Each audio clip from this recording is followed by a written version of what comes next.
အနုပညာအလုပ်တစ်ခုမကပဲစီးပွားရေးလုပ်ငန်းတွေကြောင့်ခရိုနီတတိဖြစ်နေတဲ့မြန်မာအမျိုးသမီးအနုပညာရှင်9ယောက်ပရိသတ်များအားလုံးပဲမင်္ဂလာပါရှင်ပရိသတ်တွေအားပေးချစ်ခင်ကြတဲ့အနုပညာရှင်ဆိုတာအများအပြားတော့သူတို့ရဲ့အနုပညာနယ်ပယ်မှာပဲအောင်မြင်နေကြတာများပါတယ်ဒါပေမဲ့အနုပညာလောကမှာရောစီးပွားရေးနယ်ပယ်မှာ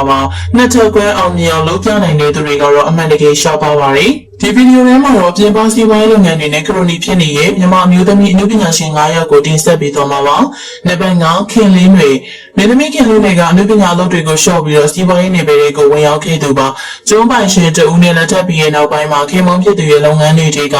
ကျုံးအပန်းချေစကန်လုပ်ငန်းကိုကိုယ်ရဲဦးစီးပြီးတော့လုပ်ကိုင်နေပါတယ်။ဒါအပြင်တင်ဦးမေမာလီဆိုရလို့အမည်ပေးထားတဲ့အပန်းချေစားတောင်းဆိုင်ကိုလည်းဖွင့်ထားပါသေးတယ်။ဒါအပြင်သူတို့ကကော်ဖီလုပ်ငန်းကိုလည်းစတင်လုပ်ကိုင်နေပြီးတော့ကိုပိုင်ကော်ဖီချန်ဆိုင်ပြီးတော့ကော်ဖီစက်ရုံကိုပါတည်ထောင်ထားပါတယ်။မြေသမီးဘဝကနေကျွန်းလုပ်ငန်းခရီးသွားလုပ်ငန်းကော်ဖီလုပ်ငန်းတွေတည်လုပ်ကိုင်နေတဲ့သူမရဲ့အစီအပွားရေးဉာဏ်ကတော့ချီးကျူးစရာပါ။ခင်မင်းကအခုဆိုရင်တော့ဘီလီယံချီပြီးတော့ချမ်းသာနေပြီလို့သိရပါတယ်။နံပါတ်4မိကပြောင်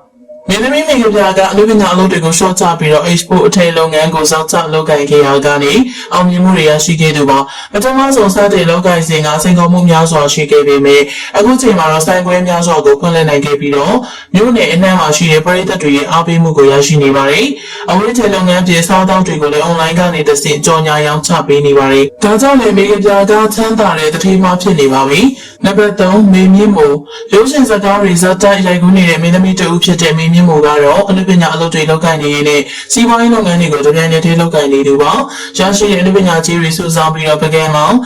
မြို့သူဟိုတယ်ကိုတည်ထောင်ခဲ့ပါတယ်ဒီဟိုတယ်မှာသူမရဲ့ကိုယ်ပိုင်စက်ရုံကနေချုပ်လုပ်တဲ့ချုပ်ထည်ပစ္စည်းတွေကိုလည်းရောင်းချပေးနေပါတယ်အထည်လုပ်ငန်းဖြင့်အလားပါဆိုင်ရာလုပ်ငန်းတွေအနေနဲ့ကိုယ်ပိုင်အလားကုန်ပစ္စည်းတွေကိုထုတ်လုပ်ပြီးတော့ရောင်းချနေပါတယ်ဒါကြောင့်မင်းမြင့်မို့ကတတိမကြီးလို့ဆိုရမှာပါ